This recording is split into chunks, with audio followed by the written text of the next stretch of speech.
אני מודה שלזה לא ציפיתי, אני מוכן להתחיל. I admit, I didn't expect this. Just so you know, it's not funny.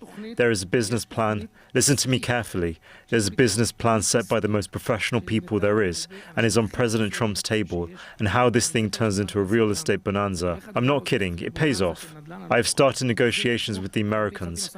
I say this not jokingly now, because I also demand. We paid a lot of money for this war, so we need to divide how we make a percentage on the land marketing later in Gaza.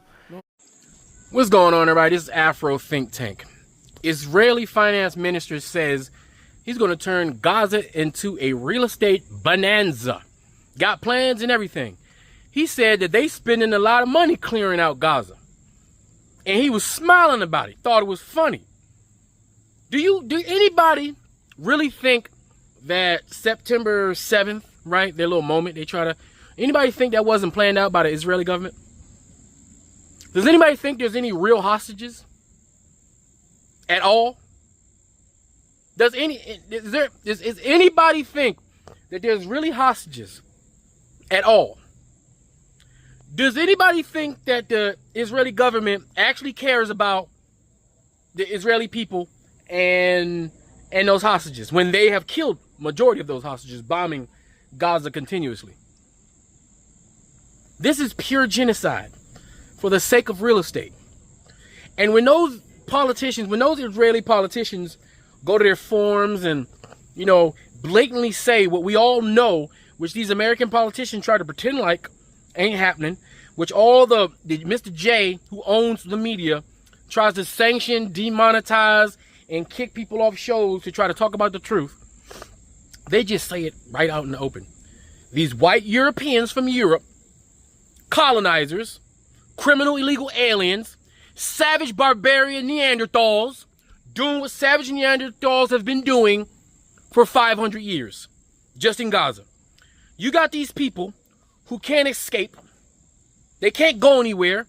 Very small area. Why Israel bombs every place. Hey, move over there. We're going to bomb here. And it starts to bomb. They're like, in 3, we're going to bomb. 1, bow, bow, bow, bow. Starving the people. You got American contractors with the IDF over there shooting, taking pop shots, playing duck hunt with people that's just trying to eat. And the whole world is watching, right? The whole world is watching, ain't doing shit. Ain't doing nothing. You see, it's okay when white people do it. But the UN and America got the nerve to talk about human rights in every other country, while everybody is watching the genocide happened. Same way we watched it happen in Bosnia. The same way we watched it happen in Kosovo. The same way we watched it happen in Myanmar. But this right here is next level. This next level. You tell them, people who can't move, you tell them to move out the way, they can't move out the way. You bombing them with American bombs. Shooting them with American bullets. Taxpayers' bombs, taxpayers' bullets. Are these people human beings? Is this what God do they serve? Are these the chosen people? Are these really the chosen people of God? God said, let thou commit genocide. Was that it? We talking, this is all Old Testament stuff, right? This is Sodom and Gomorrah level stuff. That's it. This is what's supposed to happen. And the whole world is watching. All because we got an inept, neo-Nazi, unqualified president that can't hold the balance of nature. You see, this shit would have never happened with any other president. Israel would not be able to go this far if it wasn't for having Donald Trump as the president. You see, all the administrations kind of allowed certain things to go, right? Certain, but it never let it go this far.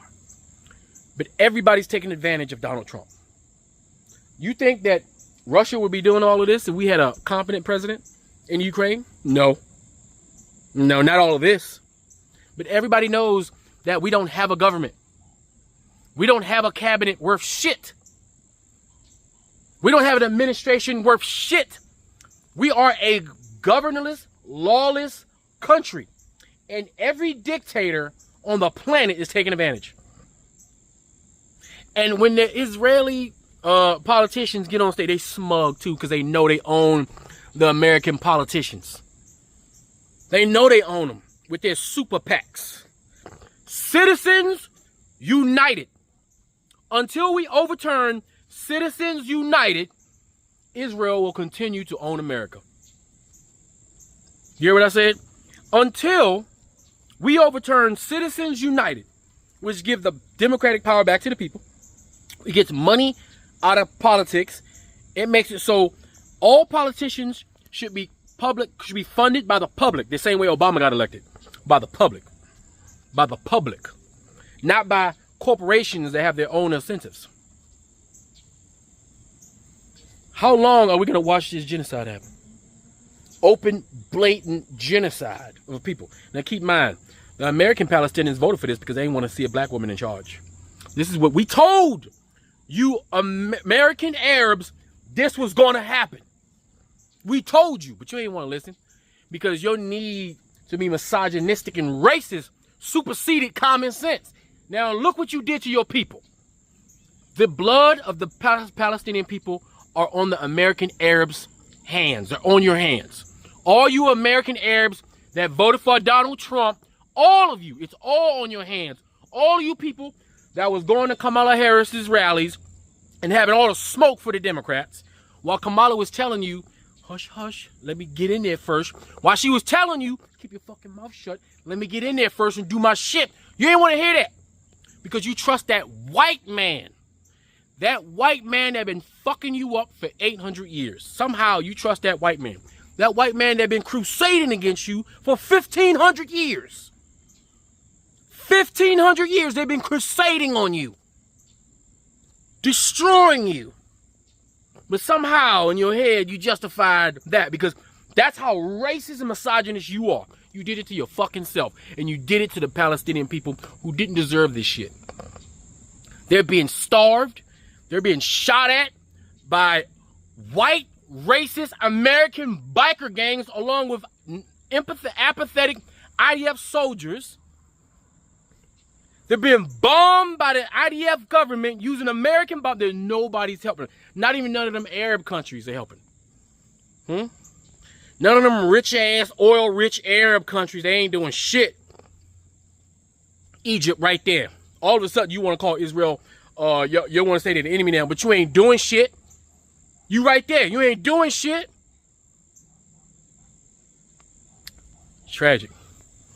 These white people are the same ones who justified the transatlantic slave trade using the Bible. Now, these same white people who financed the transatlantic slave trade, Mr. J, they're going to they justified it using the other part of the Bible, the Old Testament, the Talmud. They're using that. They're justifying it with the old part of the Bible. So they can steal some prime real estate. Because I guess stealing the country wasn't enough. They want to make greater Israel. And they will kill heads of state to do it. They'll put bombs and beepers and just kill any civilians to do it. This is America. And America stops the entire world from doing anything about it too. That goes to show you how weak Europe really is. Europe ain't shit. It's really just America and lackeys. America and friends. Because the mere fact that America's single vote can stop the rest of the world who seemingly wants to do something from doing anything and watching an open genocide, the mere fact that just one country, America, can say, nah, the rest of the world, we're going to allow them to do the genocide. And then, even in its own country, freedom of speech is now in question. Sick. Some sick shit. I can't wait till Africa rises. Because when Africa finish rising, ain't none of y'all going to be doing none of this shit. Africa rising is going to be the worst fucking shit that ever happened to Israel.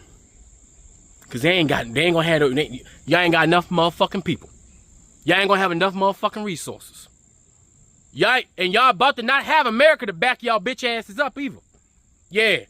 France is about to turn into a fucking third world country. England's turning into a third world motherfucking country. Because finally, Africa's saying, get the fuck off my titty. Yeah.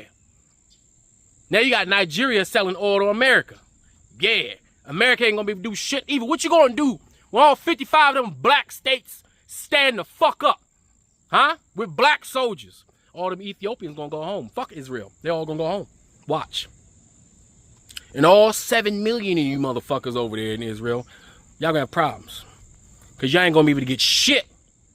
And y'all ain't gonna be able to handle the black power that's coming, trust and believe. Because the Arab power ain't doing shit. Pan-Arabism ain't gonna do shit for their own people. I guess Superman gonna have to do it. You know? And the black man is the true Superman because we the only ones who get power from the sun. That's just white folks dreaming and shit. Watch. You guys are fucking sick. Savage barbarians. I wish the Neanderthals would have really went extinct. The world would be much better. If humans, it was just humans on this planet. I wish Neanderthals would have really went extinct about 30,000 years ago. But they didn't. All because some fucking Cro-Magnums couldn't keep their fucking penis inside their loincloth and had to fuck a few of them goddamn Neanderthals and create this hybrid, savage, demon group of motherfuckers. Fucking parasites. Anyway, that's all I gotta say. It's Afro Think Tank. Learn some, teach them. I'm out. The British Prime Minister acknowledged their differences on the issue of the recognition of a Palestinian state. At their news conference earlier, both leaders said they want to end the war in Gaza and acknowledge the brutality of the Hamas attack on October 7th, 2023. Keir Starmer said he plans to recognize a Palestinian state within the context of an overall plan for peace. President Trump focused on the release of hostages. I want an end. I want the hostages released. And I think it's going to be okay. But it has been a brutal period of time. But this has been going on for a long time. This is not something that's over the last year, 2 years. This has been for decades and decades. But we want it to end. We have to have the hostages back immediately. That's what the people of Israel want. They want them back. On the ground, Israeli tanks appear to be stationed on the edge of Gaza City 2 days after Israel's military announced its ground incursion into the city had begun. Reuters is reporting that internet and phone lines have been cut across Gaza. This as Israel continues its aerial bombardment. Palestinian officials say more than 100 people were killed across Gaza in the last 24 hours. Yeah, tens of thousands of Palestinians are heeding Israel's warning and streaming out of Gaza City any which way they can as intense international criticism mounts. Some new comments by Israel's far-right finance minister could fuel tensions as well. Bezalel Smotrich says negotiations are currently underway to divide Gaza and describes the battered enclave as, quote, a real estate bonanza. Listen to Smotrich describe the plan in his own words. I admit, I didn't expect this. Just so you know, it's not funny. There is a business plan. Listen to me carefully. There's a business plan set by the most professional people there is, and is on President Trump's table, and how this thing turns into a real estate bonanza. I'm not kidding. It pays off. I have started negotiations with the Americans. I say this not jokingly now, because I also demand. We paid a lot of money for this war, so we need to divide how we make a percentage on the land marketing later in Gaza. And now, no kidding, we've done the demolition phase, which is always the first phase of urban renewal. Now we need to build. It's much cheaper. Right, let's bring in CNN's Jeremy Diamond, joins us live now from Jerusalem. So in that press conference between Keir Starmer, the British Prime Minister, and President Donald Trump, Keir Starmer talked about the importance, in his view, of recognizing a Palestinian state, but he also took time to really condemn Hamas, to condemn what happened on October 7th. The issue, of course, is the humanitarian crisis that is unfolding in Gaza right now, which has led to a huge international diplomatic fallout for Israel, especially among the Europeans. Just in terms of what's happening in Gaza City right now, we know that hundreds of thousands of Palestinians have fled, but there are still many, many thousands of people who are still trapped within Gaza City right now as this ground incursion is ongoing. What are they experiencing right now, Jeremy? Well, indeed, while some 350,000 Palestinians are estimated to have fled Gaza City already, there are many hundreds of thousands more who still remain there. Keep in mind, the UN last month said that Gaza City had become home to some 1 million people approximately, and so you can easily do the math there and understand what a large population still remains there. Now, the Israeli military has been urging people to leave the city, and they say that it is in order to get civilians civilians out of harm's way as this very large Israeli force of some 20,000 Israeli ground forces is set to carry out attacks in Gaza City, fighting against what they say is a Hamas force estimated at just 2,000 to 3,000 fighters. And so when you see what is happening with displaced people in Gaza, that is why you are also hearing these accusations that Israel is carrying out the mass force displacement of the population, squeezing them into a smaller and smaller area of the Gaza Strip. And then I think you really can't uncouple that from the comments that we are hearing now from Bezalel Smotrich, Israel's far-right finance minister, who we have seen have considerable influence over the decisions that this government has made, including arguing against any ceasefire negotiations and instead advocating for the very type of military offensive where they will conquer Gaza City but also occupy Gaza City for the indefinite future. And then, so when you hear Smotrich, in light of Palestinians being forced out of this major city in Gaza, you know, before the powder is even dry, talking about a real estate opportunity here, a quote-unquote bonanza, those comments are very important to try and understanding the motivations of at least his right-wing faction of this Israeli government, and perhaps ultimately, as we have been watching things going in this very same direction, perhaps ultimately the motivations of the Israeli government itself. I have to say, it is really notable that President Trump, who rarely shows such deep emotion as he has consistently for the Israeli hostages, did this once again today when he was standing side by side with the Prime Minister in a way that I think many Israelis say their own Prime Minister doesn't. But he clearly has been affected by his meetings with the hostage families and some of the carnage that he saw after October 7th. Jeremy, there's more news to report as well. What more can you tell us about two Israelis who were killed after a gunman, the IDF saying this was a Jordanian assailant opening fire on the crossing between the West Bank and Jordan? Yeah, this is the Allenby Bridge, which is a crossing between Jordan and the West Bank with Israeli security control at that crossing. According to the Israeli military, as well as Magen David Adom, Israel's paramedic rescue service, they say that a Jordanian truck driver who was driving a humanitarian aid truck through that crossing destined for Gaza, that this individual opened fire on individuals who were at this crossing. 2 men were killed, according to Magen David Adom. It is not clear yet what the identities of those 2 men were, whether or not they were soldiers, but security forces on the scene returned fire, killing that gunman. There's still some uncertainty about the nationality of the truck driver turned gunman here. The Israeli military is describing this as a terrorist attack. It is not the first time that we have seen such attacks take place at the Allenby crossing. Last year, 3 Israeli employees of the Israeli Airports Authority, which runs this crossing, were killed after a Jordanian citizen opened fire near that very same location. All right, Jeremy Diamond, thank you. Appreciate it. Free Sudan! Boycott diamonds and gold! Free Sudan! Boycott diamonds and gold! We most definitely cannot forget about the people of Sudan! Wait. Before you go, for all my subscribers and philanthropists out there, I'm building a solar power community water bowl system in Nigeria. It's going to cost between $5,000 and $6,000. I'm trying to raise money. If you want to participate and help me build this solar power water system, please donate to the Cash App and put solar water in the notes. Solar water in the notes. I'll put PayPal, Stripe, and Zelle. Anyway, thank you. That's all I got to say. It's Afro Think Tank. Learn something, teach something. I'm out.